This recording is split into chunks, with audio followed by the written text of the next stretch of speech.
Assalamualaikum warahmatullahi wabarakatuh. Ini ada berita baru, Anwar Usman yang bandel. Ini divonis lagi, dia melanggar etik ya. Mahkamah Kehormatan MK kembali vonis Anwar Usman melanggar etik. Coba ini apa sih? Hari Kamis ya, CNN Indonesia hari ini.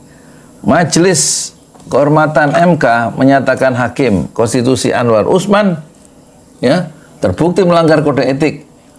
Kenapa? Karena dia nggak menerima keputusan Mahkamah Kehormatan nomor 2 ya, dan sanksi yang harus diterimanya. Nggak menerima putusan Jimli Asidiki yang waktu itu ya.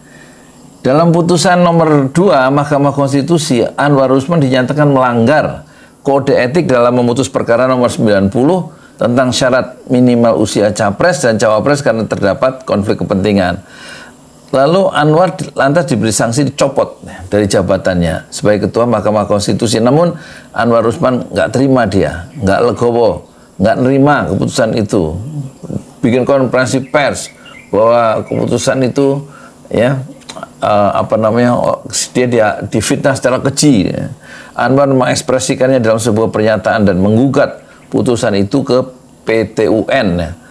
Nah, sekarang ini hakim terlapor yaitu Anwar Usman terbukti melanggar prinsip kepantasan dan kesopanan butir penerapan angka 1 dan 2, angka 2 Sabta Karsa Hutama, kata ketua sekaligus anggota Majelis Mahkamah Kehormatan MK 1 yaitu Dewi Gede Palguna dalam sidangannya di sidang putusan di Gedung Mahkamah Konstitusi Jakarta Kamis hari ini ya. Palguna menyebut Majelis Hakim Kehormatan memandang perlu untuk memberikan teguran tertulis kepada hakim terlapor untuk menunjukkan sikap patuhnya yang tulus terhadap putusan Majelis Kehormatan, menjatuhkan sanksi berupa teguran tertulis kepada hakim terlapor. Pertimbangannya apa? Palguna menjelaskan hakim konstitusi itu harus menghindari perilaku dan citra yang tidak pantas dalam segala kegiatan. Kalau yang lain nggak apa-apa. Presiden nggak apa-apa ya. Palguna menyebut hakim konstitusi juga harus menerima pembatasan-pembatasan pribadi yang mungkin dianggap membebani dan harus menerima dengan rela hati serta bertingkah laku sesuai dengan martabat mahkamah, kata Palguna. Oleh sebab itu Mahkamah Kehormatan MK menilai sikap Anwar Usman yang justru tidak menerima putusan Mahkamah nomor 22 tahun 2003 adalah hal janggal. Dalam pandangan Majelis Kehormatan merupakan bentuk pelanggaran terhadap prinsip-prinsip kode etik dan perilaku hakim konstitusi, tegas Palguna. Sebelumnya Anwar Usman sebagai hakim konstitusi minta pengangkatan Soehartoyo sebagai Ketua Mahkamah Konstitusi dibatalkan. Anwar juga ingin kembali menduduki jabatan sebagai Ketua Mahkamah Konstitusi. Ya kan?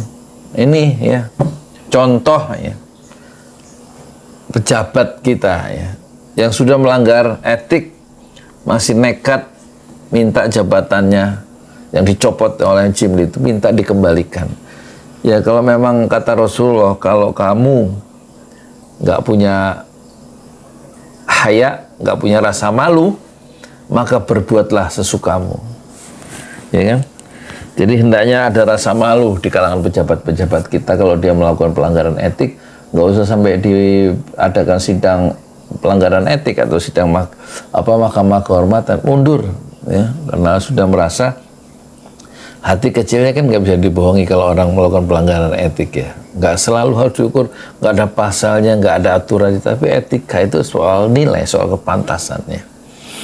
Nah sekarang kita lihat contoh satu pejabat yang sudah tidak punya rasa malu, yaitu Anwar Usman, dan dia sekarang dipermalukan lagi oleh kantornya sendiri, oleh lembaganya sendiri, dan dia kena 2 kali dihukum melakukan pelanggaran etik dan sekarang diberikan satu pelanggaran teguran tertulis supaya bisa dibaca ulang, maksudnya supaya ngingetin dirinya sendiri.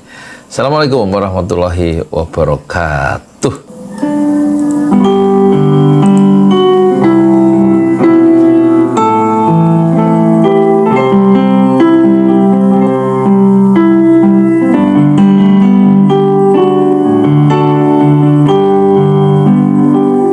Tanah air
yang masyhur.